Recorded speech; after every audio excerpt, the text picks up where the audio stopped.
Now we're recording. Yay. I love it when we do that. Hey. How you doing? It's a beautiful day. Is it? I'm a little hungover today, I think. Oh, yeah? I think I started drinking wine a little bit too early. It was a long night of fights. Dude, yeah. 3 to, what time was it? 10? Like 11. Oh, my God. It might have been 10. But, I mean, they just kind of blurred together. How do they do it on the East Coast, man? On very little sleep and lots of caffeine. Dude, they were amped. Like, I was watching the early prelims, and you know how, like, early prelims, you could kind of sit wherever you want because no one's, like, really in their seats yet. Yeah. So you have, like, all the crazy Jersey people coming to the front and getting on camera, and every time they showed the Jersey crowd, there was at least 3 or 4 people with their shirts off. I'm like, what the fuck is going on out there? They were tailgating. They were inside the arena. They were having yes. They were there. Like, no one told them that they had to do that outside. No one really drives out there. Like, they all got off of the train and went straight to the arena. So, yeah, they were wilding out. Who's gonna stop them? Nobody. The mayor of Jersey. He was there too. Guy. He had his shirt off as well. Exactly.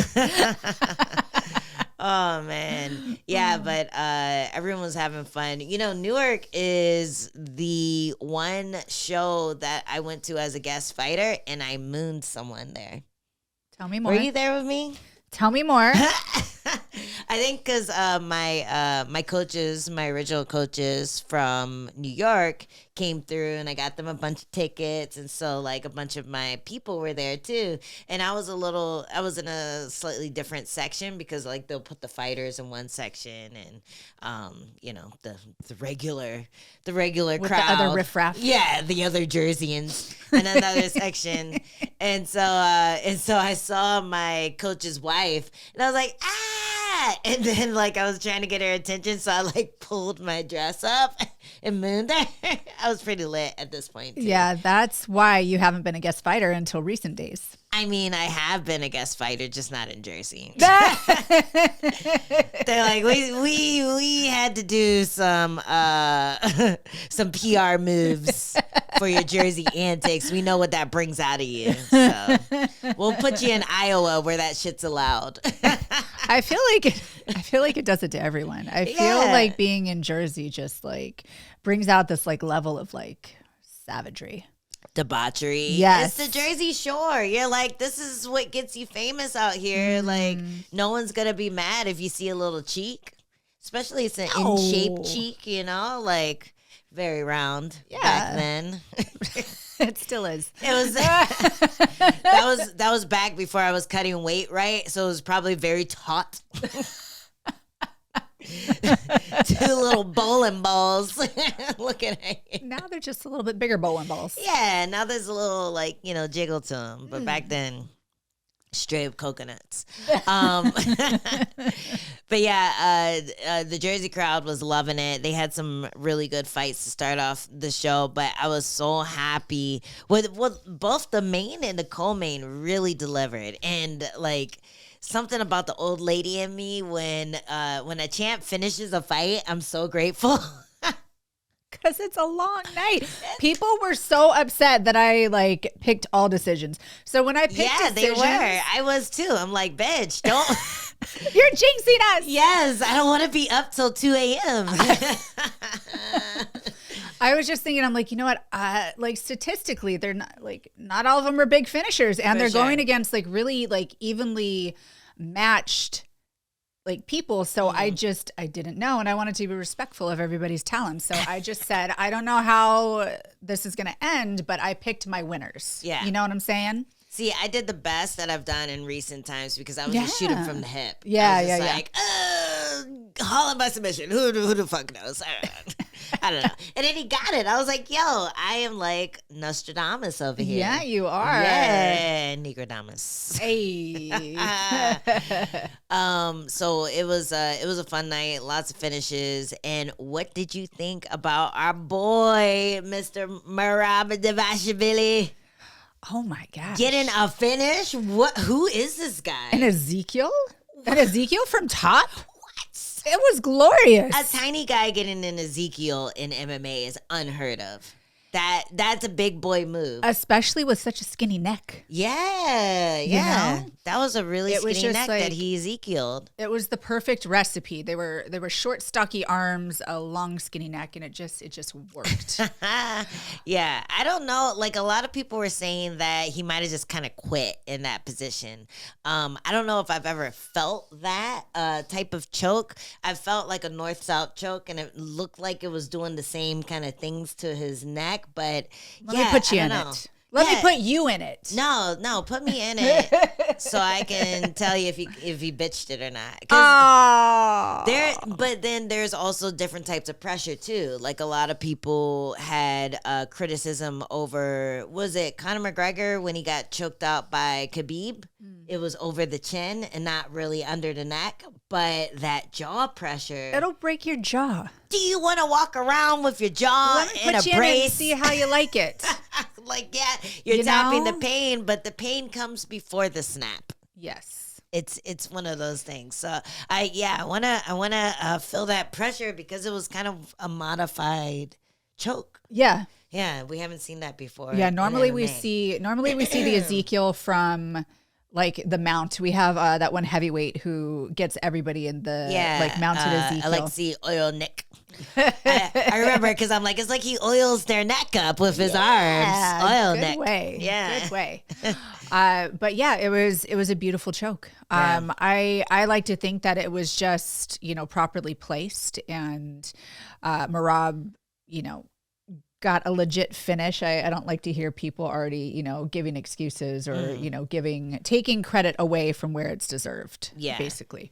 I'm just so happy for him because he said he's going to look for the finish and he got it. This is his first finish since he TKO'd Marlon Moraes back in 2021. Remember Marlon Moraes when he was like doing shit? He was so scary. He was a monster. He did the dab knockout of Aljo.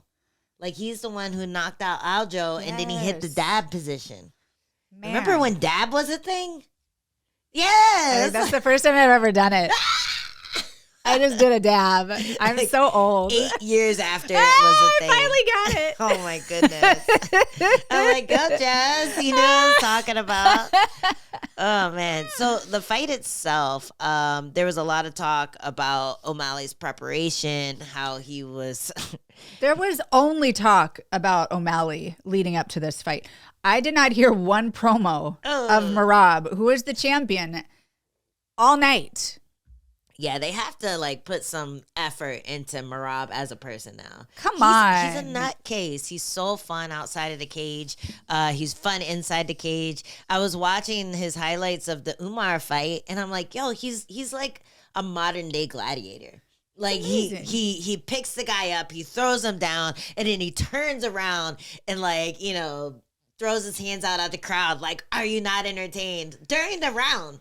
No, like, nobody can do that except for him. And now who's going to stop him? Yeah, there's no telling who's going to stop this guy. His momentum is crazy. And after a finish like that over Sean O'Malley, who we complained about him getting this immediate title or the immediate rematch after Merab already defended, but someone brought up on our channel, we do listen to your comments, that O'Malley was injured. Now that the injury has been fully healed, he was dialed in mentally, physically, the fight went worse. It did. And so, what do you have to say to that? Yeah. Say something now. Say something, please. Say something. Listen, O'Malley, I love what he was talking about leading up to this fight, like really shedding that, reinventing himself, really looking inward and realizing that there were a lot of distractions. I love that. And I hope he continues to build off the momentum. I hope he doesn't get discouraged from this loss. Yeah. But I think that he's on the right path. Yes, you can, be big and flashy and entertaining and also be grounded at the same time. You just have to be able to separate things. So I love everything that he was talking about. No, I sure. think it's really important for people to stay grounded and people to realize that these big flashy things can be distracting. And they can be flighting. Like, Yes. you can lose your fans so quick.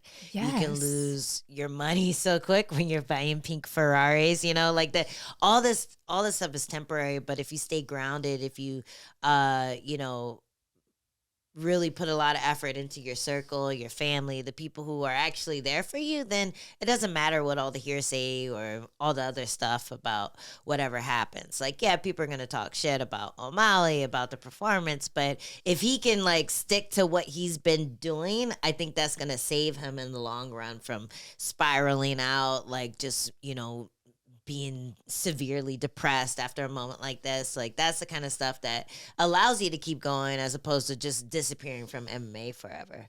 Because when you're like, there is a part of me, like the mama, like been through it all, nurturing part of me that gets sad for O'Malley after a loss like this. Absolutely. I got sad for Patchy Mix, you know, because I'm like, dude, he like, I can tell what's going on. Like, he's stiff. He's frozen in the moment. I get sad for all these guys who come in there and, you know, they've just been winning, have these huge streaks, and they haven't really had to fight back from adversity yet. And then they're in that moment at the biggest stage, like at the biggest part of their career. That's when that happens. Like, that's when the learning moment happens. It sucks. But that's the beauty in that. You know, it's an opportunity to reinvent yourself, to regroup, to figure out what's really important, to figure out what's working, what's not working. It is an opportunity. It's a hard-learned lesson, though. And it's something that can get people down and can deter them. And then, you know, sometimes it takes people just a little bit longer. Yeah, but I do think it's harder to learn that lesson when you get to that very top place that you had as your goal when you were just starting out. Like, if you start out, you lose a couple, you win a couple, and then you get to this incredible like championship moment where you're a superstar and everybody loves you, you already learned those lessons. But if it takes you getting there to have that lesson learned of like losing, and then, okay, now you got to regroup yourself while everyone's watching, while everyone's like judging you, it's a lot tougher. And that's why you see a lot of people kind of walk away after that moment. You know, the biggest, I feel like the biggest examples are like Ronda Rousey. Even Conor McGregor did it to a certain extent. Like, yeah, there were opportunities elsewhere, but after he lost to Nate Diaz, like, we haven't really seen him with that same shine that he used to have, you know? Like, we haven't seen him looking like a dominator of everyone like he was before that happened. So I feel like it does change people when it happens that late in life. But moving on, like the actual fight in itself, what differences did you see in this one that you didn't really see in the last Merab versus O'Malley fight? I saw Merab pressing forward, and so typically O'Malley does fight kind of on his bicycle, but I saw more of almost a little apprehension to coming from to throw. Yeah, coming to throw, because I know that he was really anticipating that takedown. You know, when you're fighting Merab, especially if you've been in there for 25 minutes with him previously, you know what he's going to go for. You know what he's going to do. The difference that I saw in Merab was just more confidence. Yeah. He made the adjustment to that stab kick that O'Malley got him with in the final round of their first fight. He defended those well. So he just seemed so well prepared for anything that O'Malley could potentially throw at him. And what I saw from O'Malley was caution. Yeah. You know, he had felt it before. He knew what it was like. He knew the risks. And I think that there was just, more pressure on it this time, because he was also so outspoken about him being injured, and now he's healthy, and he's, he just put it on himself that he was going to perform better. And I think that ended up deterring him in the fight. Well, also, if you're already down one, excuse me, if you're already down one and you're coming into this free match with the opportunity to make it 1-1, there's more pressure on you as well. Sure. Like, you know, you're not going to get that third chance. And Merab, he's kind of like, he's up. So even if he messes up and gets dropped, there's a good chance he's going to get an immediate rematch too, just to like solidify who actually wins 2 out of 3. So there's that opportunity for sure. But also Merab has been training. Merab had a full camp before O'Malley. I think if anything, you feel most confident after you have a full camp and it was successful, and O'Malley wasn't able to do that in between. So it's kind of like, that confidence was really key. I like the way that he just kind of feinted a bunch before he would charge in with his combinations, and he was dropping O'Malley, like wobbling him, landing good, making him trip over himself. Like even if it wasn't like a clean like drop, O'Malley's momentum running backwards, trying to avoid the shot, got his hands down, made it open for Merab to hit him. Then he'd fall backwards, trip over himself. Like there was a lot of things that Merab was doing really well. And then in that last, the last round that they had, but in the third round, he was able to grab him, pick him up like a baby, and just slam him down on the ground. Something about the pink shorts made that like image very visceral for me. Like I love that shade of pink, by the way. Oh yeah, you it's like a great it? Shade of pink. I love it. I'm a fan. Yeah, the pink shorts just made me think he just slammed this guy on his diaper. Oh, his little short shorts just slammed him down right on there and just went for it. But yeah, I do need you to break down that choke because that still doesn't make sense to me. Like, I don't understand it. Right now or in the gym? I mean, you already broke it down right now, but we can do it after we doesn't record. make any sense. No, it was a very sneaky choke. It was nice. It was really nice. So we had Merab winning the bout. Did you hear his post-fight speech? Because I didn't get to hear it. I was at a bar. There was it was typical Merab fashion, just encouraging people to follow their dream and work hard. He gave a shout out to his Georgian fans that were in the house. He commended Corey Sandhagen, who is his next opponent. Ooh. They had a nice little face off. It's just, a lot of words all running together, but and very enthusiastic. Oh man, did they give O'Malley a second on the mic?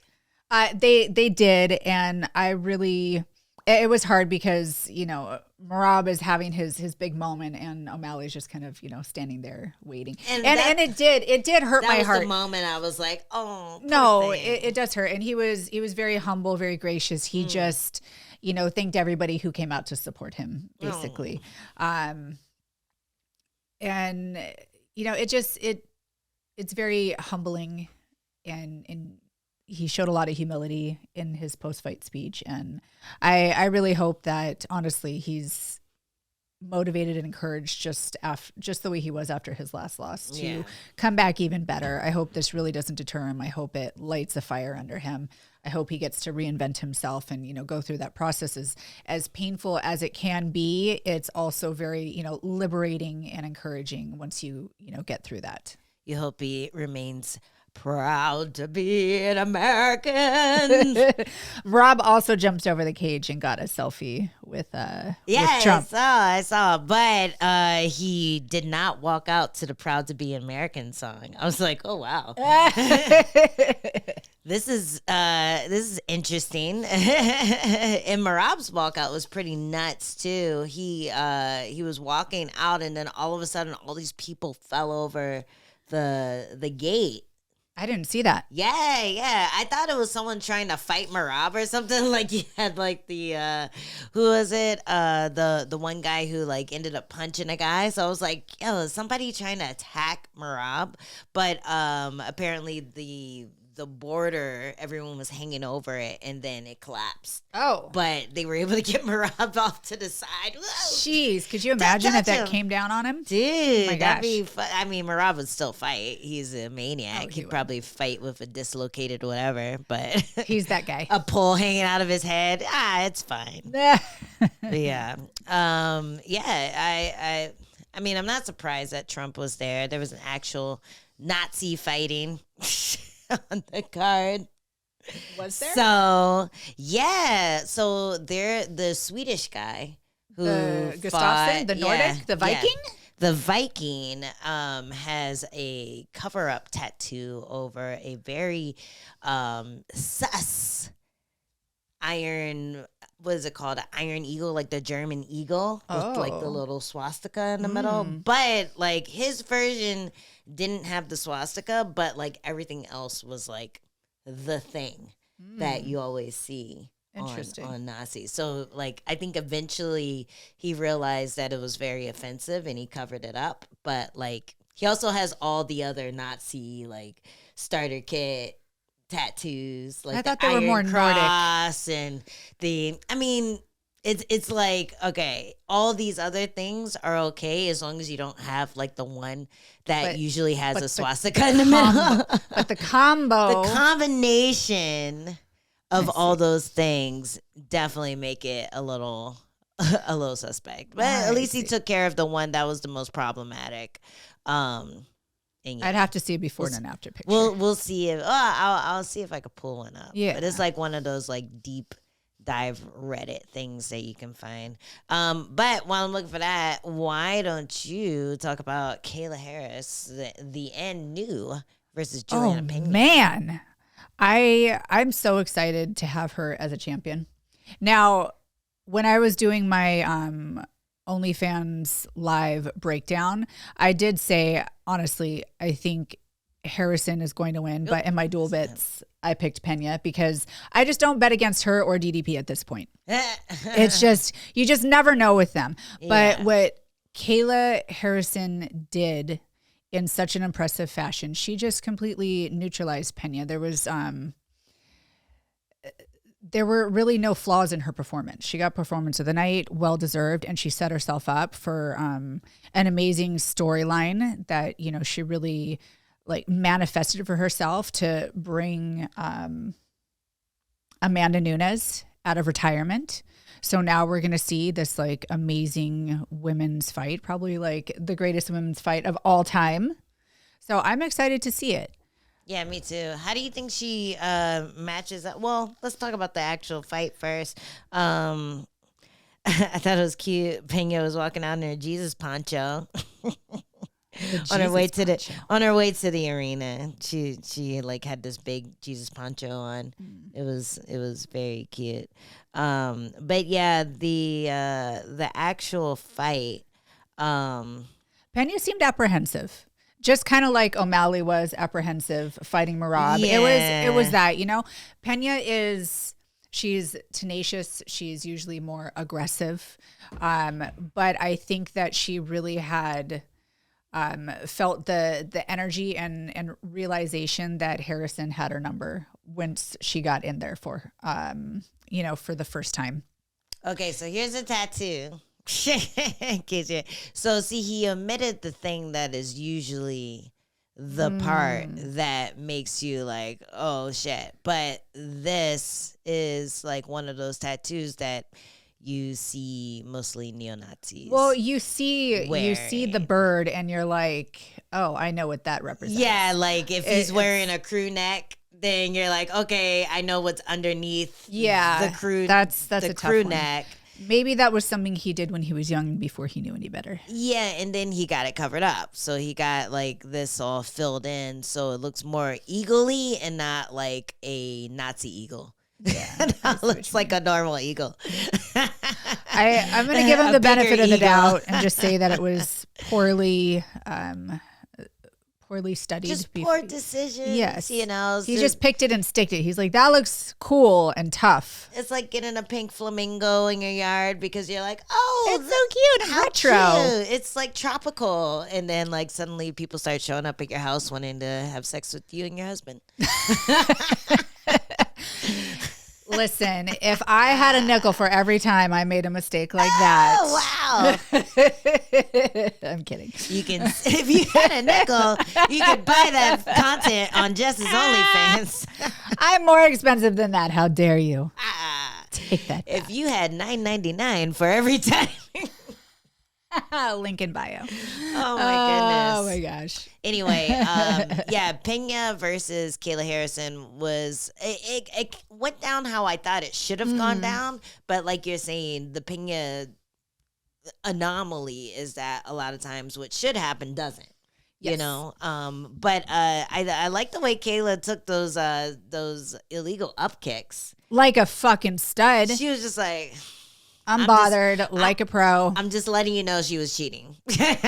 She's like, handle that. Yeah, I just want you to know that. I want you to, nip that in the bud. I'm fine, but I did think it was weird that they took away the position because Kayla was on top, and then they stood them back up after the illegal up kicks happened. See, I figured that it was because the point was taken that it would be a reset. Okay, that makes sense. That was my rationale for it. If it had just been a warning, start back in the same position. But the points were taken immediately. There was no warning, no nothing. And I think that points were taken because there were two of them. Like, she didn't stop after the first mistake. She doubled down. So he's like, that was intentional. Yeah, for sure. What was the takedown that she got her with in the second Foot before sweep. the Kimura? There were two foot sweeps. Okay, yeah. Nice. Yeah, I was really impressed with her, and the fact that she was able to snatch up that Kimura so fast. She had like 10 seconds left. I'm like, she's just gonna get on top, land a few elbows maybe, and she just ripped it. I know. I was ready for the round to end, so I started walking to the kitchen. Whoops. I was like, wait. Oh man. I was pissed because we were at the bar and the waitress walked over and was like, "Are you done with that?" And I looked over and they were like, "Oh," and she got, I'm like, "No." Don't you hate when that happens? The big moment that you're waiting for in the fight, and then you just get distracted by one thing. Like you look down at a fry, or someone texts you, "Hey, where are you guys?" And then you miss it. You missed the moment. It happens a lot. You were there when we had our little fight party, and it was Usman it blacked out. Yes, and I always tell this story because it's so funny. It's the final round. We're all like, Usman's got this, blah blah blah, and then it blacks out in the 5th round. And we can't get it back on because Apple TV sucks, or at least it used to with ESPN Plus. It would like black out all the time. So we're trying to get Apple TV to start working again. And Jenna's husband, Tyler, looks it up to see what's going on. He's like, "You guys are never going to believe this." I remember that moment. And we're like, "Yeah, okay, Tyler, whatever." And he's like, "Yeah, Leona was just head kick knocked out." Gross, man. And we're like, "Shut up." Like, anyway. And then we get the TV back on and he was right. It was crazy. It's crazy. The crazy timing of it. I hate when that shit happens. But yeah, that was a really awesome win by Kayla. They had a really sweet moment in the cage. Could you hear like what they were saying to each other?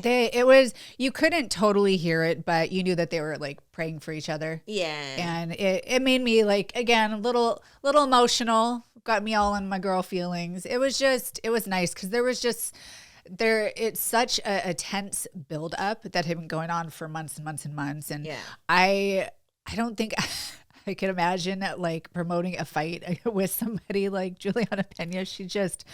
There's no stopping her. But this was the best dance partner for Kayla because she got to like show how witty she was, how back and forth. Like I was so mad when they showed the promo, like the shit talking package of her and Pena and Kayla, because I'm like, why haven't they been showing this everywhere? It was good. It was so good. Like the really back and forth, I have more wins and I have more finishes and you have wins. And then she's like, "Oh, you fought nobody." And then there was just like, "Oh, you look hungry, you look skinny." Like, "Oh, I'm hungry to beat your ass." Like there was a lot of like good, witty, like, volleys with the shit talk. You don't get that a lot. Like you don't get that with unscripted promos. And it was gold. They had so much gold that they didn't use. You think they're going to have that gold with Amanda Nunes? No, they like each other too much. No, Amanda Nunes is going to be so respectful. And she's going to be long-winded. It's not going to be any chance for Kayla to come back because she's just going to be like, "I go to the gym and I am the best in the world and it is going to be very great to fight you because I am the best and now you are the best." And Kayla's just going to be like... there's not gonna be that fun like cattiness between them, and I feel like they wasted an opportunity to really make both of them make a lot of people care about the fight. But at least we got it on the night of. So we got to see that little bit of it. But man, I really feel like they dropped the ball on promoting that part of the fight. It was maybe a misstep, but Maybe what it I did wasn't do. paying attention enough. But. No, you were. There wasn't enough of it. Honestly, I feel like most of the promo was about O'Malley's comeback and his life changes and all of that stuff and his life changes and his mentality. Not jerking off. Yes. Let me tell you. No gooning. After that performance, I'm gooning away. I'm gooning every day until my fight. Well, they say it's different for women. It actually builds up testosterone, so you should be gooning every day. Daily. Oh my God. Daily finishes, Angela. You're like, hey, Ange, class is starting. I'm like, yeah, 1 second. It's in the bathroom, flicking it. Just do it first thing in the morning. Just get it out of the way, just like your morning poo. I feel like if I do it right, I usually get my morning poo out right before training too. Something about the nerves of like, okay, time to like start moving around. I'm like, oh, like the horses. That's like the horses. Like anytime, horses. Anytime I come to the stall with that halter, she's like, excuse me, hold on. Tail goes up. Lighten my load. All right, let's now go on we're ready. trot. Let's go. Yeah, there's something about that. But yeah, I'll just take care of them both at once. Oh, that's horrible. I feel like there's an order to it, but Yeah. That's just me. No, that's just how that's horrible. I don't think it would be fun that way. You should ask ChatGPT what they think the best order is. No, because then you'll get in that weird like section of porn where like that's actually connected for a reason. No, ChatGPT, it's an app. No, but if you ask ChatGPT about like pooping and jerking off, then you're gonna get a bunch of stuff that you don't want to see. Did I never told you about when I was in Japan and we were like the thing that me and Adam met in Japan, for you guys who don't know, and one of the things we thought was really interesting was going into the porn stores out there because they're so weird. Oh, yeah. I love Japanese porn. They're so weird. In your hotel room all the time. Yeah. And everything's like bleeped out. And this girl's like headbutting a pelvic because they're so little. Yeah. It is like there's a big black bar in front of like the vagina and the penis because like that's inappropriate. But we can still show you see the like motion of the ocean. Raping children and like that's it, like they'd have of age girls, but they would be like dressed up as schoolgirls and they're getting like gang raped and stuff. And then there was another section of porn where like it was all scat porn. So like poop was a big part of the porno and like they would be pooping in girls' mouths, like doing all this like pooping on people's penises, like it's just horrible. But you kept going back for more. But what was so funny about this one porno store that we went to, they had a section for it and it was decorated with a toilet. Like it had a toilet with Christmas lights around it. And then of course it did. And it was like, this is the section that you've been looking for. And then you look at the back of all the things and it's just horrible. Oh, it's so nasty. You were warned with the toilet. Well, if we were warned or we were invited. Who's to say? The Christmas lights made me think it was going to be something a little more gift. festive. Yeah. A gift. Oh, best believe that was a gift for some people. We were like, this would be a great gag gift for, for my gosh, all our friends at home. I'm surprised you didn't.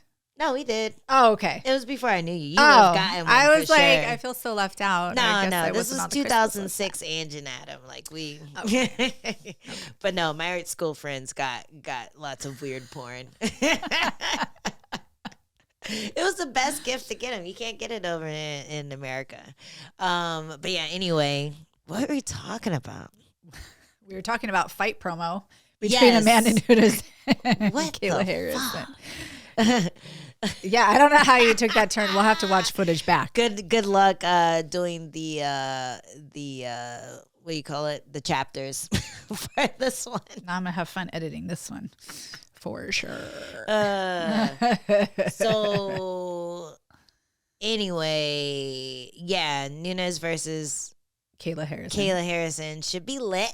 No one else. It'll be a great fight. Maybe the prono will be a little bit too like humble and mellow and, you know, like girl power for you. But it's going to mean a lot when that fight happens. And we probably won't get it for a while because of Kayla's weight cut. Did you see her before and after? Like her 9 a.m. versus her 5 p.m.? Yes. Dude. She looked like a rehydrated raisin. It is. Like, it is no secret. She has been very vocal about the pains of that weight cut. That is extremely low for her competitive weight throughout her combat career.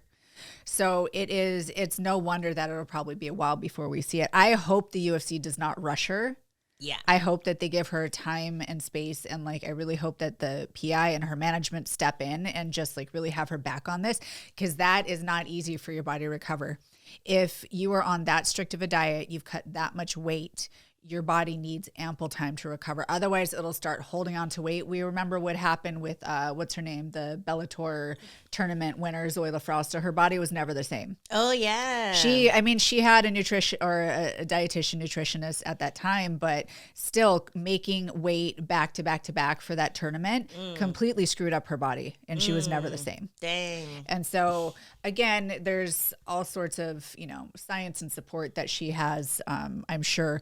However, I just think that if they want her at her best and they want the best fight possible, I really hope that they give her time. And they should, because like the visuals of her weighing in, so professional, just getting on the scale, doing her thing, but like seeing what she looked like, you gotta believe the girl when she says like, this is tough. Like this is a fucking fight in itself. And like you can see her when she turns to the side and her waist is this big versus what she looks like when she gets in the cage. Like it's crazy. It's night and day. And she said in her post fight speech, talking, because they did address the weight cut, and she said that the only, and don't quote me, I'm not getting this exactly right, but she said that the only person that can get me through that is God, because she's ready to quit for that weight class. That last pound, making that championship pound, was just brutal for her. Yeah, damn.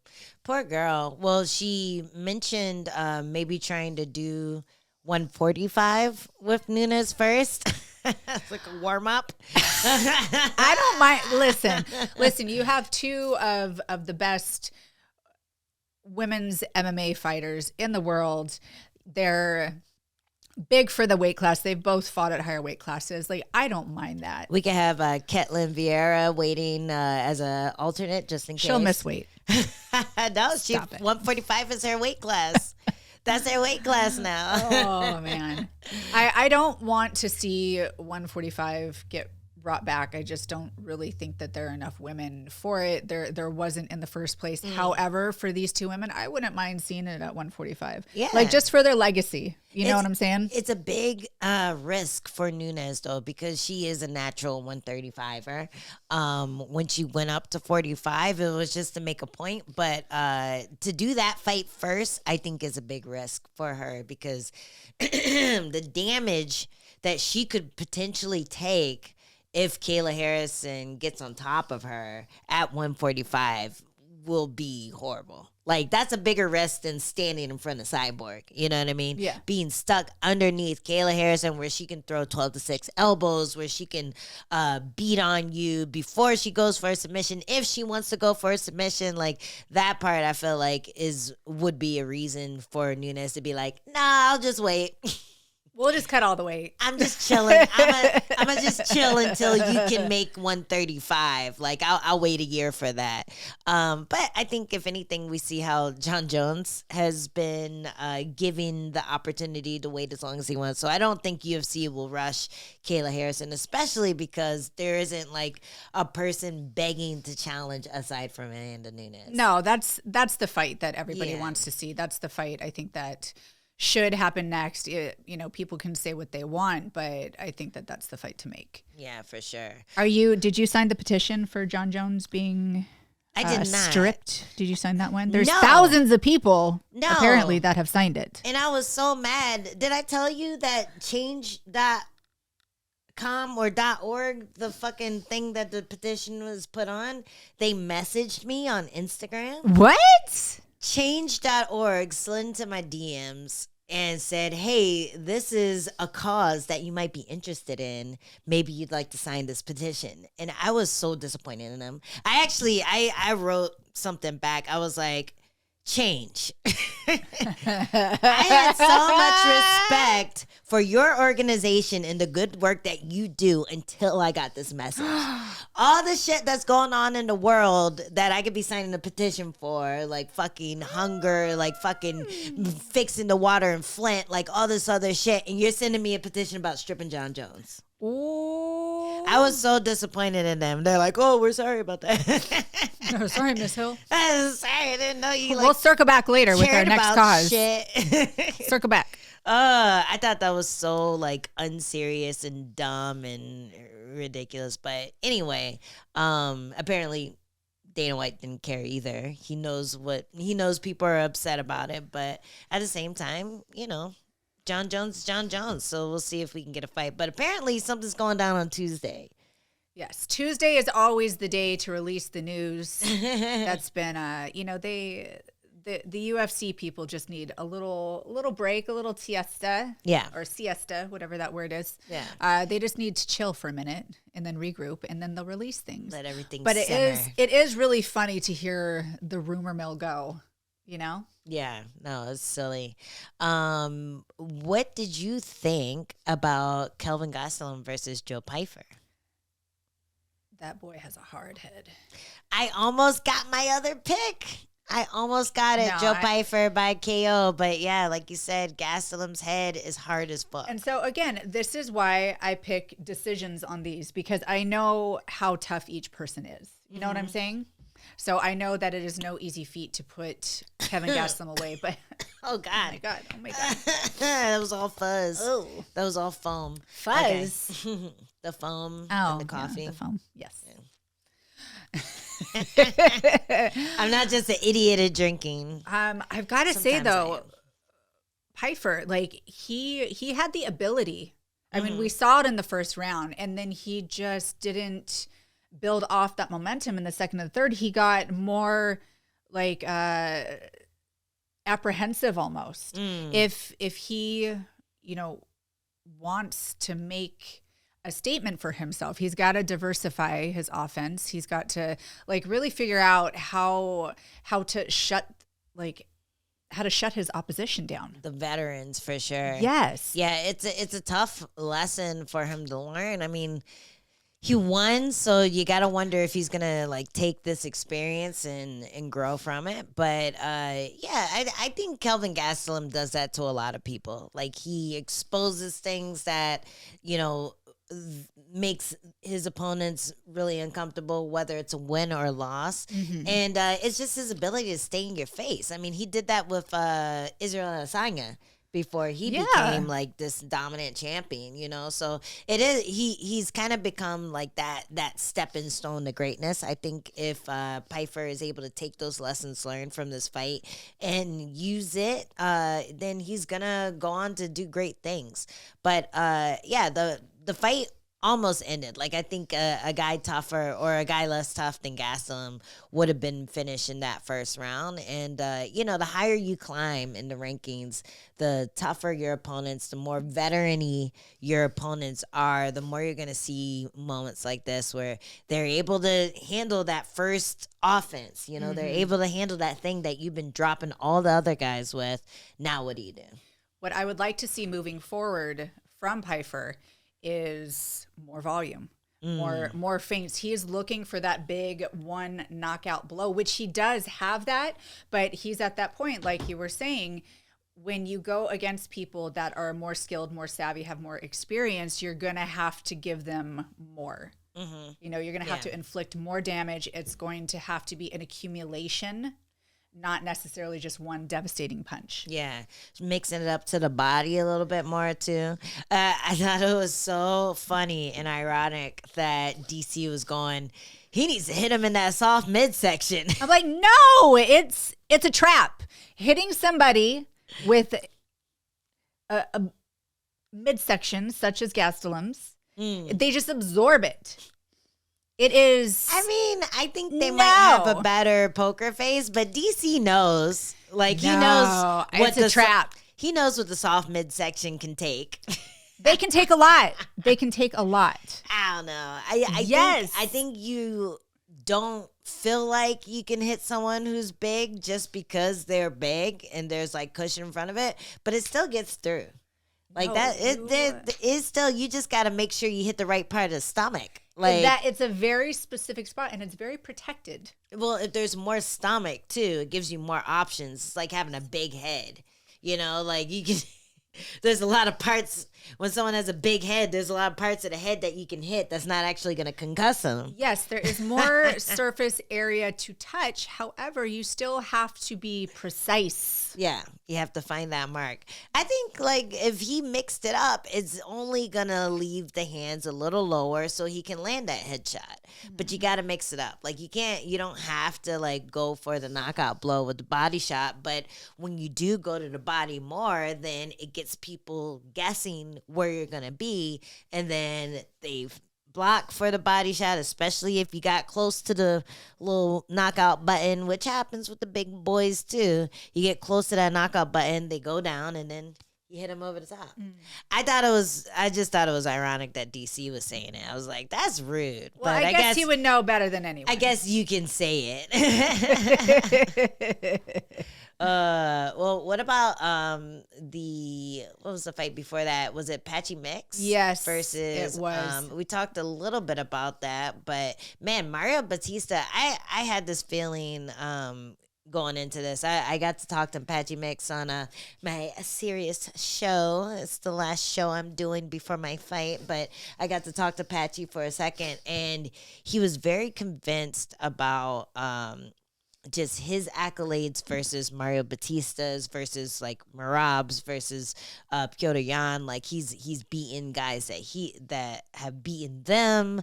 Lots of MMA math in his justification for coming into the UFC and being able to dominate. But the one thing that worried me was that Mario Bautista doesn't have a lot of hype behind him. But he's been doing the work that would have gotten anyone else hype. You know, so it's kind of tough to like go in and just really take someone super serious when they've just been grinding like you have. Like they're both like equally as hungry. They both haven't like gotten to that like level of stardom yet. And yeah, I was just like worried that he was gonna do the same thing that he did with Aldo, just use his gamemanship to shut him down, just like a volume attack, going high and low, not really doing what he expected him to do. Like he didn't go for takedowns against him. Just pitter-pattered and threw a lot of volume on the feet, and it shut Patchy Mix down. It was hard to watch. Yeah. The first round was very telling. Patchy just didn't have an answer to anything. He just kept absorbing punishment and damage. And as the fight went into the second and third round, I'm just like, man, he's not making the adjustments that he needs to make. Mario shut him down in the sense that Patchy couldn't get to where he wanted to be. Usually he's so good. He has the same path every single fight. And you could tell that Mario really prepared for this because Patchy did not have that entrance in to take the back to, get that body triangle like he usually does.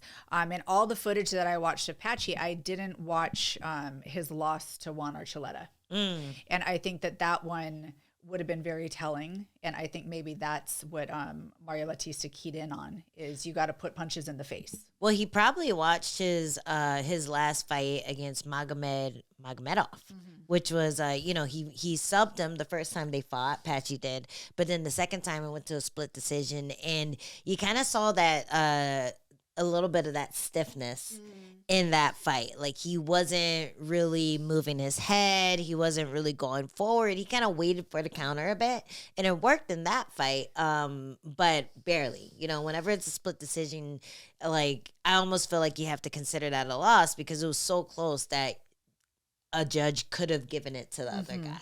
And so you have to look at what was working for that other guy and make some adjustments.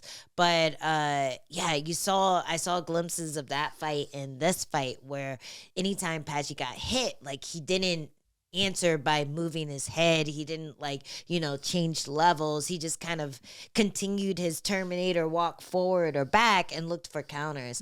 And Mario Bautista was just ready for all that. Like, every time he felt like Patchy felt like he was gonna land that knee coming in, Bautista pulled back. He was like pulling, and then as soon as he got a read from Patchy, he would come in with that 1-2, or he would just stick the jab, or he would just, like, come in with a longer combination, but changing levels the entire time so that the counters weren't really there for Patchy.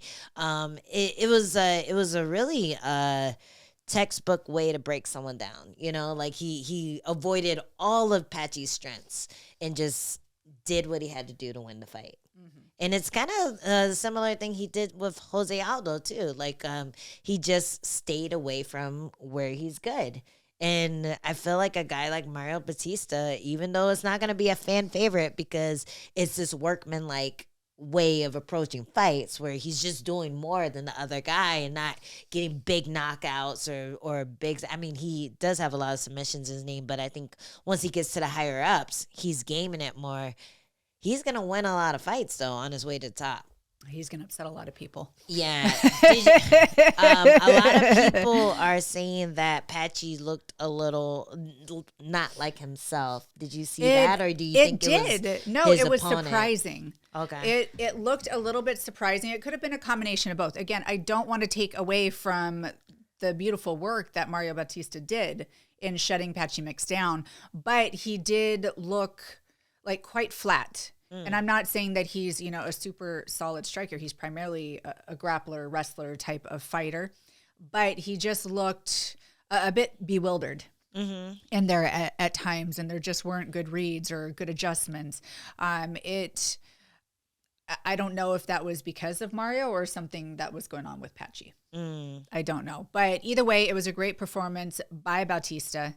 I could see him moving up the rankings and starting to, hopefully he gets that Marlon Vera fight that he was supposed to get. Yeah, I mean, watching that performance, I'm like, he would have given Marlon Vera fits because he does the same thing. He kind of watches the fight in front of him, and if Bautista isn't giving him anything that he feels like is going to knock him out, he doesn't really wake up until he's in that final round, and then trying to, get the knockout win or just drop him a couple times in order to win the rounds. But yeah, I could see this style of fight really messing up Chito Vera's style.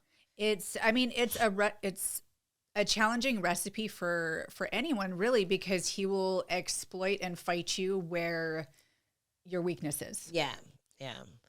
I like that Kyler Phillips fight. Who's he fighting next? He's fighting someone big next, right? Hold on. Because I think anyone that kind of flows would give Bautista trouble. Like, Kyler Phillips is one of those guys where you don't know what he's going to do, where he's going to be when he fights you. He's a fun one. Yeah, he just kind of goes with the flow. Like, his nickname is the Matrix, and that's exactly how he fights. He's just like, oh, here I am. Oh, now I'm doing a takedown. Now I'm cartwheel kicking you. Like, he's very in the moment. I feel like that's the type of person that you need to be when you fight someone like Mario Bautista, who seems like he does a lot of studying. He's very, he's a good soldier. Like, he's going to do exactly what his coaches say, and it's going to work a lot of times, especially because he's just, like, going to do the thing that's going to get him to win. I think that would be a fun one. Yeah, that'd be cool. It looks like he's scheduled to face Vinicius Oliveira. That guy's good too. Yeah, that guy's really fun. That's gonna be a dope fight. When's that happening? July 19th. Oh, coming up at UFC 318. Oh, fun! Coming up. Nolans. All right. Oh, is that a farewell fight? Is that a farewell fight for Poirier? Yeah. Is that his retirement? Yeah. It is, right? Like, that's his last fight. He's retiring after that. Yes, I think so. Yeah, so he's gonna. I never take people seriously when they. The thing about retirement is you can come back from it. Yeah, exactly. I do feel like Poirier's been ready to retire the last 4 or 5 years, but you never know.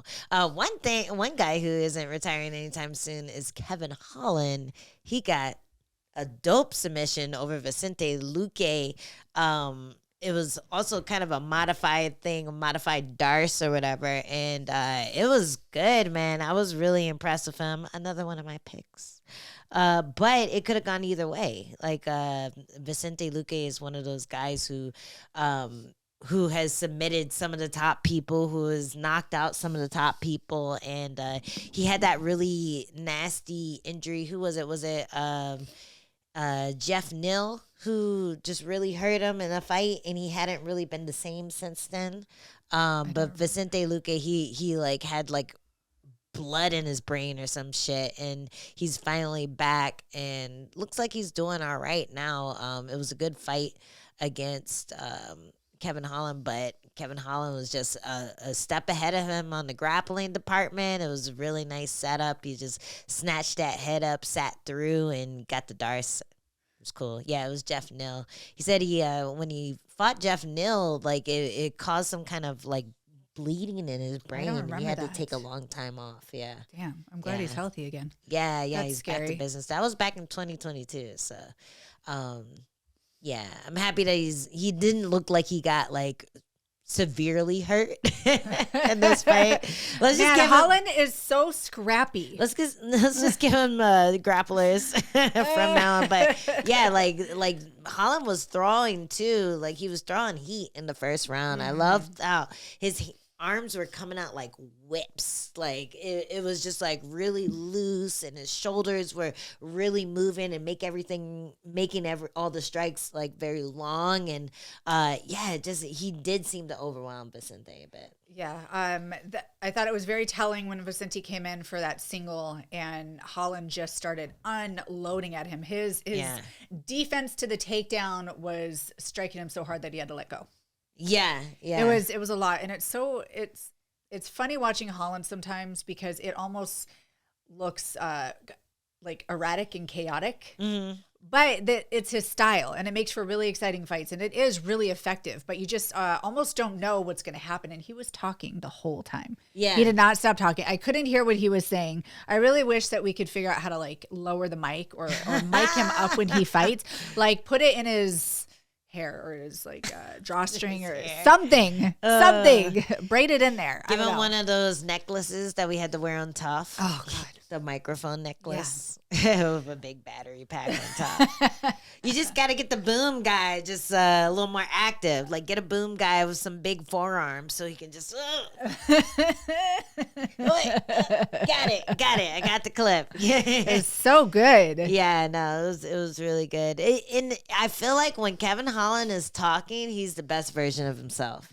You know, he's in that flow state. He's feeling himself. He's focused, and he can just put his body on autopilot, and then like everything's working together. It's a really interesting, cool thing to see because not a lot of people can do that. Like, you have to be very focused and conscious and decisive when you're in there, and he just seems to be like fired on all cylinders. Yeah, it's like when you have the really fun, like energetic kid in school, and then like their parents finally put them on Ritalin, and then they're just like like what happened? What happened to Kevin? Why isn't Kevin like being fun right now? He's off the meds. Yeah, so like I feel like when he's quiet, he's almost taking the fight too seriously. You know, he's just like, I really got to win this fight. So I'm going to focus. I'm going to take my meds. I'm going to do my homework. I'm going to watch all the tape. I feel like 185 is his meds. I feel like when he's at 170, I just want to see him stay at 170. I know there are big fights and it's great to, you know, fight more often and get that money and that experience. But 185, I just think his body is better suited for 170. Yeah, and I think that's when we see him at his best. Yeah, he's much longer than these guys. A lot of times when he fights at 170, it doesn't seem like the weight cut is super hard for him. Like when he weighs in, he doesn't look like Kayla Harrison, like he looks like a normal guy weighing in. And yeah, I think it's done well for him being available at whenever to like jump in at 185 or 170. But now, like, now that you're making the money, now that your contract is pretty high for your show, like, put some effort into just cutting the weight and fighting at the weight class where you could do the most damage. And I think that's 170. Yeah, and maybe move up the ladder a little bit. Yeah, maybe make a statement. Yeah, I was surprised he wasn't ranked at 170 when he was fighting Vicente Luque. He'll probably have a ranking come Tuesday or whenever they do that. But he called out Colby Covington. I love that. I thought it was great. He shook Trump's hand, but then he called out the worst fighter, which is Trump's boy, Colby. I thought it was a really funny little thing that he did there. Like, I feel like that would cut deep for Colby. The fact that he did all that at the same night, just like, how you gonna call me the worst fighter in front of my boy? How you gonna do that to me? It's all promo. I think it would be a great fight promotion. I think that they would get really obnoxious. Yeah, I think well, I don't know. Colby's been quiet too. Like, I don't know if Colby has the same problem that Kevin Holland has, where when he isn't talking, that's when you get the worst performance out of him. But like, yeah, I think they both need to mouth off and make it a really fun night for everyone. So yeah, that was a good call out. I thought that was really cool. And yeah, that submission too. I need to figure out how he set that up, because I've never seen someone set up a Darce rolling backwards. Yeah, you can hit Darces. I train with someone at Legion. His name is Eric, and he hits the Darce from anywhere. Once you see it, you can't unsee it, and then you just can like hit them from all sorts of like positions. Yeah, no, it's nice. I really like that setup. I feel like that in the top side Ezekiel, everyone's gonna be doing on Monday in jiu-jitsu class. All the blue belts are gonna be doing it. Were there any fights that you really liked on the prelims? On the prelim, you know what? There were some good finishes. Got to talk about what's his name? Hold on. Early prelims. Just one moment, please. Joo-Sang.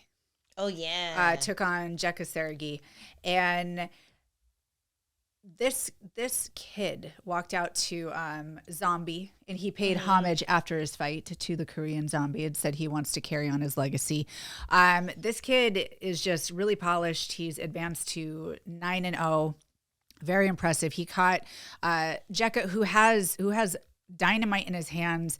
He does not have necessarily the most well-rounded game, but this was potential for fireworks, which it was. Jekka came in with a really big kind of looping power shot, and Sang ended up stepping out with a nice little check hook and just dropped him flat. Yeah, that was nasty, man.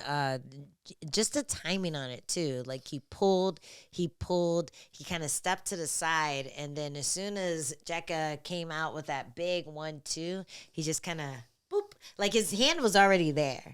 That was the cool part. His hand was already there. He slid to the outside of the punch and was just able to torque with enough power to drop him just from this amount of space. That was the coolest part about it. When you get somebody to come in so aggressively, and if you watch any of the footage on Jekka, you know that that's what he's doing. He's looking for the knockout. He's felt that power before. You know he's going to do it. So you just need so little to shut that down. Yeah. But, the angle of the punch, too, like, just the fact that he was able to catch him with just, like, such good timing like that. And I feel like it was the only thing he had landed. There were a few punches thrown, but for the most part, it was him kind of backing away from Jekka and Jekka coming forward with power. So for that to be, like, one of the first big things you throw, and for it to end in a face plant knockout, like, man, the visuals on that were just like, nasty. Poor Jekka too. Like, I know. and that was another. I'm like, oh, like that was a cool knockout, but no, it hurts. poor And Jekka. you know, everybody's on the chopping block. Jekka for sure was, Oh yeah. kind of in the red zone, in the danger zone. So I don't know what the future looks like for him, but I hope again it's a learning experience. Yeah, he has lost 3 of his last 4 in the UFC. It's hard. These kids coming off of Road to the UFC, and their Road to the UFC is tapping into more of like the Asian market, and it's a tournament format. And it's almost like the tournament before you would get to the Contender Series. Like they're very green in this show. Yeah. And so if you win the contract and you get into the UFC, it is a really tough learning curve. Yeah. It's a lot of really underdeveloped green fighters, and now they're thrown into this, division where they either sink or swim. Yeah, it's really nuts. And they're also coming from places where they don't really have big scenes. Great point. You'll get your people from like China and Korea, where they have like more of a MMA scene, but like Jekka being from Indonesia, you have like the Puja from India. Like you have a lot of people from areas where they don't really have a huge MMA scene yet. So to find that diamond in the rough and for them to not get destroyed when they're fighting these other diamonds in the rough from other places is a really it could be heartbreaking when you see it not work out for people. Yeah, that one was a good fight. Well, that was a really interesting fight. It was like, damn. No, it was pretty shocking. That was a damn moment in the prelims. Also, the chick fight was interesting because you had Ariane Lipsky, now Dos Santos. She fought Wang Kong, who the commentators were calling her Wang Tong a lot. I was like, which one is it? It's spelled Kong, but y'all are mixing it up. But they fought each other. The Joker won. And I felt like even though she had that crazy weight miss, I felt like she looked smaller in the fight than Wang Kong. Wang looks like she cuts a lot of weight. Yeah. She's very, very lean, looks very powerful. She has, knockouts to her record to prove it. I did have to commend De Silva in this fight because she took so much damage early on from those calf kicks. And I know what that feels like. I know how bad she probably wanted to just have a seat. Yeah. And she did. Yeah, she did a couple times. And she did, but she got back up. And I mean, even in the third round, you saw her trying to, really trying to dig deep and get a win and just trying to push forward. It's no easy task, especially when you're in such a compromised position and feeling that pain. Like adrenaline wears off at a certain point and you just start feeling it, Yeah. It only goes so far. And it usually doesn't last the whole round or like the whole fight, I mean. Well, that's why the calf kick is such an odd thing. Like you can see people tough through like kicks to the thigh a lot more than you can see them tough out like a calf kick. When you land right on that nerve, it shuts down your foot. Like your foot stops working. So it's not just pain, it's numbness. You're not really sure what's going on down there. You can like roll your ankle really bad. We've seen that happen to Michael Chandler in some of his fights before he made it to the UFC. Like if you're able to shut down that nerve, it's like even if you gut through it and keep walking forward, you don't know what's going on below your knee. Like there's no feeling there. So it was really impressive that Wang Kong was able to land that, but she was really disappointed in her performance. I guess she wanted the finish. It wasn't able to get it. One thing I think that is going to expose Wang Kong, and it already kind of has, is her ground game. Like, I'm wondering how many people they can give her before she has to fight someone that's going to take advantage of that. And I feel like it's going to happen soon. I mean, if she's calling out Andrade, there's a good chance that could happen too. But Andrade's been looking very hittable lately, and we'll see if that's a smart call or not. We'll see if Andrade takes the bait. But don't do it. Nah, don't let her build her name off of you. Don't do it. Just fight someone at strawweight. Yeah. Yeah, what are you doing? Be a weight bully. You know better by now. Come on. Quit. Yeah, but I do like the addition of Wang Kong to the scene. But I feel like she's gonna get exposed soon. Again. Yeah. It's she's gonna eventually meet someone that she can't get back up from. Yeah. Who's the girl before? It was what was her name? She's at MMA Masters, the girl that she lost to. Oh, hold on. Gabriela Fernandez. Yeah, and she was doing good against her too. She was lighting her up on the feet. Then I think she shot in, and the girl was able to reverse it and get on her back and get the rear naked. So I think more of that's going to happen once people are able to get past her striking and she fights someone who's a decent wrestler. It's hard because once you've experienced, the power in your hands, and once you've had success in that, you'll keep looking for it, and it will almost prevent you from working on your biggest tools because you're always relying on that. Mm-hmm. So it will take a devastating loss to kind of be the catalyst for change if she hasn't already started working on that. Yeah, and I'm sure she is. It just takes so long. It does. But speaking of power in their hands, Joshua Van. Oh my goodness. This kid, 23 years old. Dude, what an addition to the flyweight division. We've seen Bruno Silva get knocked out before, but against much more seasoned guys. Joshua Van is kind of a newcomer, and he was able to take out Bruno Silva, who's kind of under the radar, but has fought some of the best people in the flyweight division. Manel Kopp, Cody Durden. He knocked out Cody Durden. So for Joshua Van to get a knockout over Bruno Silva is a really big deal considering how long he's been in the UFC. What has he been? Only a couple years? I think just a few fights. Yeah. 2023 is when he got in here. Yeah, it has been an upward trajectory. And he's one of those kids where I'm like, I don't see a lot of holes in his game as of yet. He's already ranked number 14th. He'll definitely have moved up. Bruno Silva was number 12. So he'll maybe jump up a spot or two.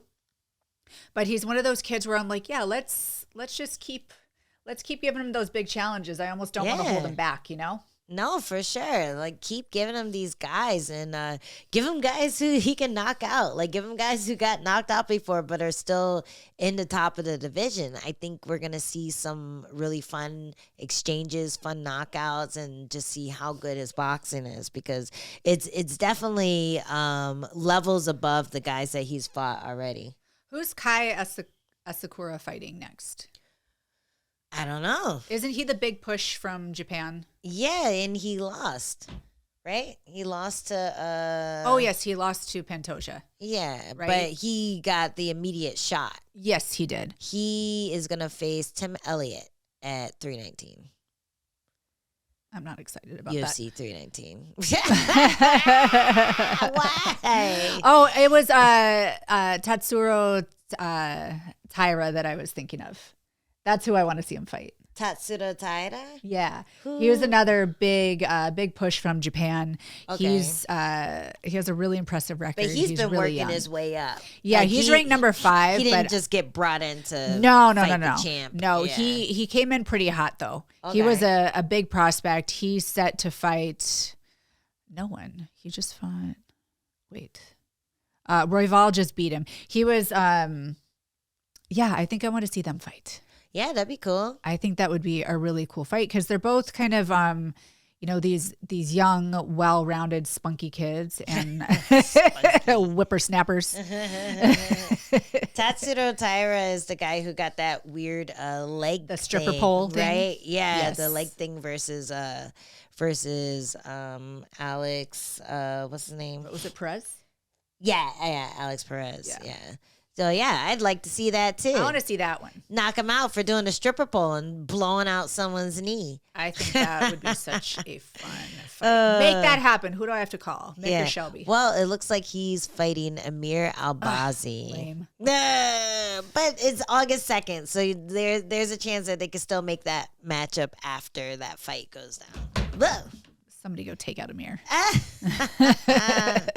All right. Well, there are a couple other finishes, but we don't talk about them. No. You had that heavyweight guy get the knockout, and he's like, "Why isn't nobody like me?"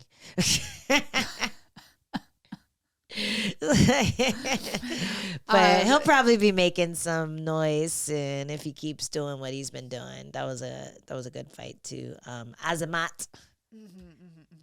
Azamat guy. And then what else? Yeah, that's it. The Waldo fight was a kind of a weird one. But we have to talk about that. I wasn't sure 30-27 was fair, but definitely thought 29-28 was something that could have been the case, and he ended up getting the win. Spivak seemed pretty mad about that. Did you watch that one? I did, but not closely enough. But I knew there was some controversy about it. Yeah, I think it's just the fact that nobody knew who the judges were. And then the 30-27 guy was definitely an unknown name. And I'm like, you're not getting invited back. Are these guys going to the school of judging from Douglas Crosby? Did they graduate from that school of MMA judging? Crosby University, where the right fighter is the wrong fighter every time. Yeah. No, it was a good night of fights. Do you already have picks for, is that next week? Yeah, next week. They're going to ATL. We got UFC Fight Night, Usman versus Buckley. Nama Nunes versus Miranda Maverick on the co-main. Then you got a lot of known guys. I'm still so jealous that these guys get to fight in ATL because I had so much fun last time I went for a fight night, and I just want to fight in front of my people. I'm sorry. You'll be fine. Where's your fight? Thank you. Where's your fight? In the fucking Apex again. Oh, I'm sorry. I should have brought it up. There are no black people in the Apex. Like the cut men. That's it. There's plenty of That's it. They don't buy tickets for the Apex. They're like $2,000. Like, yeah, it's stupid. Yeah, no, they are. Why do you think they only let people come in for the one fight? If you get family in the Apex, and I'm hoping, that's why I'm like, okay, I hope the construction is done by the time I fight, because they've been doing this construction for a while now. But as of right now, if family comes to watch you fight in the Apex, or whoever your 4 tickets are for, they come in for the one fight and then they get them out of there. Yeah. There's one couch for your people. They come in, they sit on the couch, they watch you fight, and then they kick you out. And it's so lame. Like, I'm like, I want my people to be able to come and sit through all the fights and anticipate me coming on. And then I come out and then I get to hug them. And then, they get to stick around and watch the rest of the fight. Like, it sucks that it's like that. And it makes, it just kind of makes people not want to make the big journey just for the one little 2 seconds that you get to be in the Apex. Fair enough. But, yeah, in the arenas, people get to come and sit and watch the entire show, obviously. Yeah. So yeah, it's really cool that we're getting this big main event in ATL. If I wasn't in fight camp, I'd go. And you have Kamaru Usman versus Joaquin Buckley as the main event. Who do you have Buckley winning this one? Yeah, I do too. I think he just did everything he needed to do in order to beat Usman to Colby.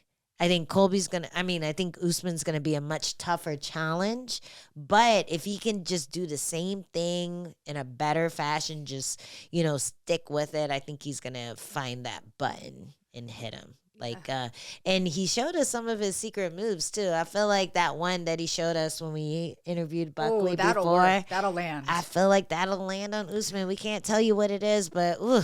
But you just wait. I'm sure he'll do it. It's in the leg department. Yeah, he calls his shot. So if he showed us someone he's been working on, and he will execute it. And he wanted to do it to Colby, but he didn't. We didn't see him do it in that fight. But there's a sneaky one coming for Usman if he's not ready. So I really like that fight. I think Buckley can win it by KO, if not just by overpowering decision, just hitting him more often than Usman's able to hit him.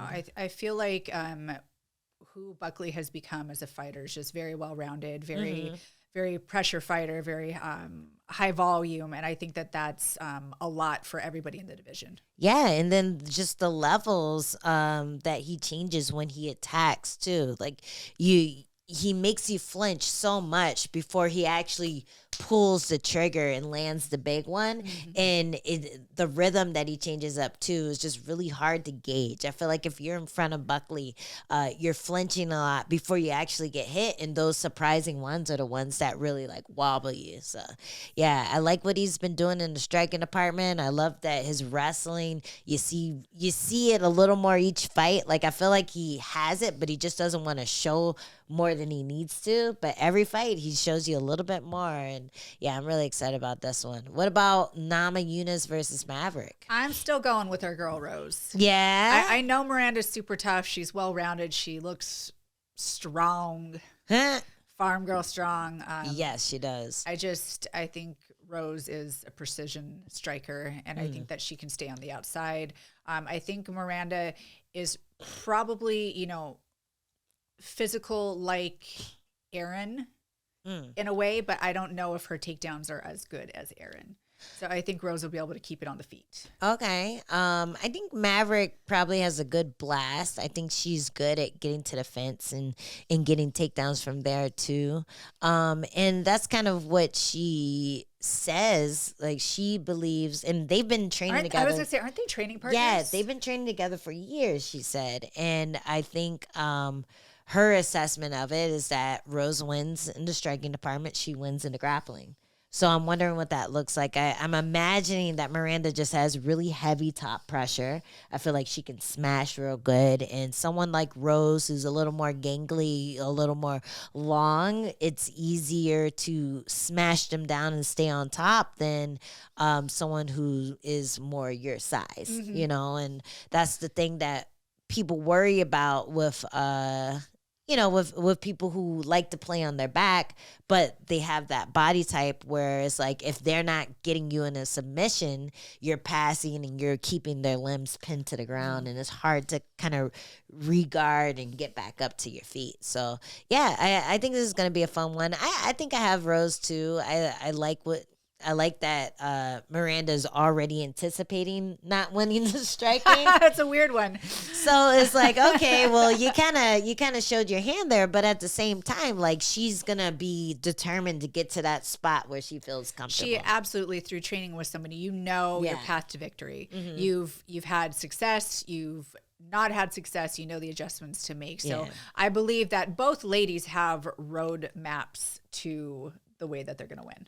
Yeah, for sure. Are you making a pick? You said Rose, right? I did. Via what? Are you just gonna say Rose, or do you want to do a method? A method of winning. A decision. Decision. I love the decision. Decision. It's the safest route. Yeah. Moving down, we have Andre Petroski versus Edmund Shabazian. So I'm picking Petroski in this one. Oh yeah, I don't know much about Petroski. He's wrestle, grapple heavy, big powerful guy. Always gets that takedown. And Edmund Shabazian has great striking and not the best grappling. Yeah. I think I'll go Edmund. He just got a KO. He's kind of on the. He's kind of like, feeling himself again. So I'll go Edmund for this just because I don't know anything about Petroski. Well, he fought in CFFC, so I had a little, bird's eye view to some of his fights, and then I've been paying attention to him since he got in the UFC. Nice. Yes. Who else we got? Cody Garbrandt. Oh. And Ronnie Barcelos. So we saw Barcelos fight Peyton at 311 in LA. We had a front row seat, and we were sitting right behind his management. Oh, what was his management saying? They were really excited for him because he took out a young, hot prospect. Yeah, Ryan, I've always been hot on this guy. I think he got a couple tough matchups, and so people haven't really given him the respect that he deserves, but like he is just good everywhere. He's a handful. He's so good at like his striking is really good. He has like that nice like stiff like Muay Thai style of striking where the leg kicks are hard, the punches are hard, but then he also has really good sweeps in the clinch. Like his foot sweeps are like you got to watch it back 3 times to realize how he got the guy to the floor, and he just jumps on him after he gets it. So like Ronnie Barcelos, I like this fight for him. I think Cody Garbrandt is a little easier to predict where he's gonna be nowadays. Like he's probably in the waning part of his career, but it's up to him, like if he has a few good wins, then you don't know where Cody can be after this. But I think just recently we haven't seen him look as impressive as he did when he first came onto the scene. Yeah, so he still has all the tools. He still has all the makings. It's just like you were saying, it's just about putting them together. Yeah. But I think I'm going to go with Ryan for this one. I think he can get the decision, if anything. I think he could get a submission. Yeah, I think so too. But I think he'd get a knockout. Like fucking Barcelos is he's a G, man. Like I don't think people really know who he is. I don't know if he like doesn't speak English or something, but that's always my assumption when there's a guy who's just been grinding and nobody really is paying attention to him. Yeah, it's possible. Or he's just really quiet. What's his name? Bautista. He's just like a really quiet guy. He's not making noise. Our boy Mansoor, he's managed by Brian Sucker Punch, our same management. He's taking on Cody Brundage. So and Cody Brundage, I feel like he underdelivers. I feel like he could fight so much better than he ends up showing. His last one, he had a good outing. Mm-hmm.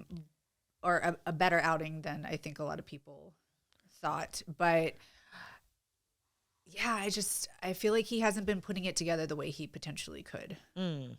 Well, we will see what he can do against Mansoor. It's a good matchup for Mansoor because whenever you get a prospect who's knocking everyone out, who's undefeated, you put him up against someone like Cody Brundage who doesn't necessarily show up every time, and you see what he can do with that guy. So Mansoor had a little bit of trouble in his last fight. We were there for that one as well. Or I was there for that. I was like, was I? Yeah, I know, right? No, Maybe? was Where was it? Seattle? Yeah, I went to the Seattle fight after my fight. I was trying to show Mick that I was unhurt and my nose wasn't broken. So I went to you could Seattle. Have just sent him a selfie. No, he had to see it in person. Okay. He had to touch it and move it around. Did he touch it? No, but I wanted him to. Should have made him. I bet he would have liked that. His wife was there. Who cares? Like, don't touch that girl's nose. I'm sure she's used to it by now. Look at it. It's fine. Book the fight. Sure, she's had a front row seat to Give all me the last Brazilian. So, yeah, I was there for that one. And Mansoor, he had a little bit of trouble in that fight, but he was able to turn around and get the KO in the second round. So, I like that he had a little bit of adversity in his last one. I feel like we're just going to see a much better version of him this time out. Like, he's one of those guys who don't just coast on a win. Like, he analyzes every bet. Like, I lost. I want to make sure that the walkout is like this, and I want to make sure that I fix this thing and that thing and that thing, even though I just demolished the guy. So I think his approach to fighting is gonna lead him to have a really good showing on this one. Cool. Yeah, and then we got a bunch of other fights too, but that's the main card. So it should be a fun night of fights. Hopefully everyone shows up and makes weight and we don't have any craziness going on. Vanessa Demopoulos, the strawweight, is moving up to fight Jamie Lynn Horth. Being a company girl. Yeah, showing up, taking one for the team. She was supposed to fight Teresa Bleda, but you said she had like a staph infection. I'm pretty sure that's what I read, if I remember correctly. Okay. I'm pretty sure that's why she's stepping in. There was a skin issue. Eee, gross. Yes. That sucks. Yeah. So, and a bunch of other fun fights too. Philip Rose versus Inglusa. Ricky Simone versus Charles Jourdain. Oh my goodness. Prelims. Why is that on the prelims? What the heck? Oh man, we got Cody Durden. We just mentioned him versus Jose Ochoa. Malcolm Wellmaker. Remember that kid? He quit his job. He was not a wellmaker. He was a welder. He quit his job, and now he's facing Chris Moutinho, that kid that took all the damage. And now he's stepping up on another short notice fight. Yeah. They hate him. Oh, well, at least he's getting paid. He's getting paid. Whatever. Not enough. You can't hate him too much. Michael Chiesa is fighting Court McGee. It was funny. I was like, I bet Michael Chiesa has another fight right now. That's why he hasn't been around. And Adam's like, who's he fighting? Court McGee? And he was. That's so funny. It's just one of those things where you have, and we've talked about this before, you like when people fight the people in their generation of fights. Like they were both like tough guys from a similar number of tough, if not the same one. So yeah, I appreciate these fights. Like I like it. I hate when you gotta have the older dogs fight the younger dogs, and then unfortunately, one of the dogs got to get put down. So I prefer this. And then you got Paul Craig versus Rodolfo Bellato. It's been rescheduled after his herpes scare. Hopefully he has cleared up. He's fine. He's been on medication. Man, that sucks. Yeah. that really sucks. But I'm glad that they were able to hop on this card so close to when they were supposed to fight. So Yeah, only a couple of weeks away. So yeah, it should be a fun night of fights. Hey. Well, this has been an XL episode of Two Straws. I know. Hopefully I our didn't get to camera didn't stop. any of my links. I know there's so much to talk about. I always have so many side note topic. No, it's been too long. You want to just say one real quick? Okay. No. Question. Oh. Would you quit MMA for love? Oh, yeah, I saw this. So Clarissa Shields, she got on Ariel Helwani's podcast and was like, hey, I'm not doing MMA anymore. And personally, I feel like the first answers were the real answers. Like, she was just like, it's too hard. I broke my arm twice. Like, there's a lot. I couldn't do anything else when I was doing MMA. Like, I would have to focus on MMA in order to be really good at it for a few years. But then she also said her boyfriend didn't want her doing it. So when back in the day, like years and years when I was a young fighter, this subject came up. I met somebody like that was also a fighter, and then it came up like, would you, if I didn't want you to continue fighting, would you? I was like, like, are we getting married? Are we having children? Like, what's the plan here? I'm not just going to consider even entertain this question unless we have a future to build upon. It is kind of a strange thing, but I think it's different for females, Yeah. They're the ones that bear children. They're the ones that, are usually the ones taking care of the children in their early lives. So it's a little bit more challenging of a decision on the women's side. I think so. But then also on the men's side, like if you have talent, but you're not making any money, then the women have to support you if you're in a relationship, like you need a sugar mama in order to get to the point where you can kind of make money on your Contender Series debut, so you can kind of almost make minimum wage in your first fight in the UFC, and then hopefully if you win that fight and then you're able to renegotiate your contract after winning a few more fights, you can maybe support your family with a contract, so it's kind of bad on both sides, because we got 3 kids. I always wonder how people with kids are able to afford that while trying trying to also chase their dream of becoming a fighter. Because I'm like, dude, you're an amateur fighter and you got 3 kids. Like, how are you paying for this? What ends up happening is one person is the supporter and the cheerleader, and the other is the breadwinner. Or you're doing both. That's the dynamic. Or you're doing both, and then that's really hard too. That's hard. Hopefully there's, family stepping and all that stuff. But, the thing that Clarissa was explaining is that her boyfriend, her man's, I think they're engaged. I think probably. I think that it's serious. Like it wasn't just some, I don't think it was just puppy like love thing. Yeah. No. She seems like she's in a very committed, loving space. Yeah, they're cute. And she decided to step away from MMA. And she said that even her man has a little bit of an issue with her, like boxing. Like he doesn't like to watch it. Like it's hard. It's hard. It is very hard. I bet she wouldn't stop boxing. I don't think so. I bet she wouldn't stop boxing. I don't think for her man. I don't think so. See, there's a difference when someone that you love asks you to stop doing something that you've already considered You're not already doing. On the fence about it. It's fine. You know what? It's fine. It's different. It's really different. It is. It's like when someone calls you and you like made all these big plans, but you're like just tired and you're like, but I made all these plans. And then your friend calls you and you're like, hey, I can't make it. You're like, what?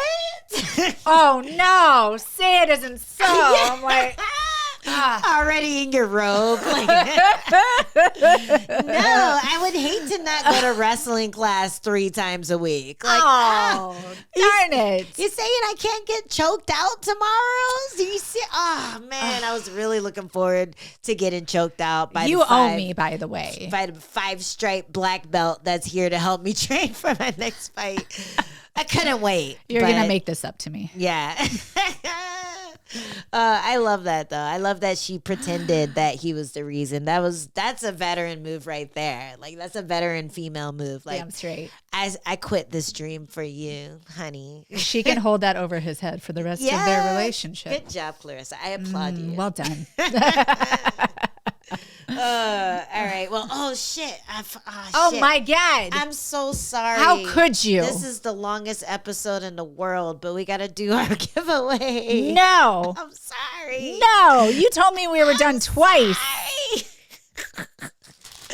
Oh, Jessica, forgive me. Angela Patrice. Oh, I've had enough. The full name. Oh, yes. Wait, how do I get there? Okay, so guys, you're really dragging this I'm out. sorry. I'm so sorry, guys. We promised that we would do our giveaway. We have 2 members that are gonna get stuff, and I just have to find the list. Oh my gosh! On this thing because I didn't prepare the bowl of stuff. Okay, see your members. All right, Jess, pick a number from 1 to 30 something. 29. Oh, 29. Okay. 29. Okay. So the first member winning is Jonathan Chase. Hey, Jonathan Chase. Congratulations. Congrats. Where'd it go? Wait. Oh, and there it went. Okay, Jonathan Chase. Okay, you won. Okay, I'm gonna pick a number 7. Great number. And Mary Elizabeth again. No, she's disqualified. Okay, I'm gonna pick. No, you pick a number. 12.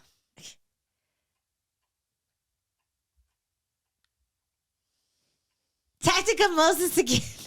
Oh my God! Sorry, guys. If you already won, you need to sit this one out. We'll circle back. We need to do the chat. Okay, just random. You tell me when to stop. Stop.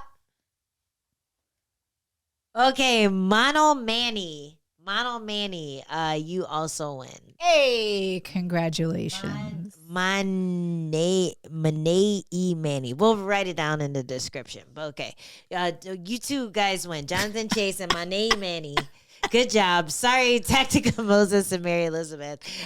We love your support, though. We need better randomizers. I'll be prepared next month. But next month, guys, if you want to get part of the giveaway, win socks and underwear and T-shirts and stuff like that, and Yeah, when those things, make sure you become a member. Subscribe to us. It's less than $1.99. We should do like a higher subscription for people and offer other things. We should talk about that after this episode. What could we offer? Tell us in the comments what you would pay $3.99 for, and we'll see you next time because this has been too long. Bye.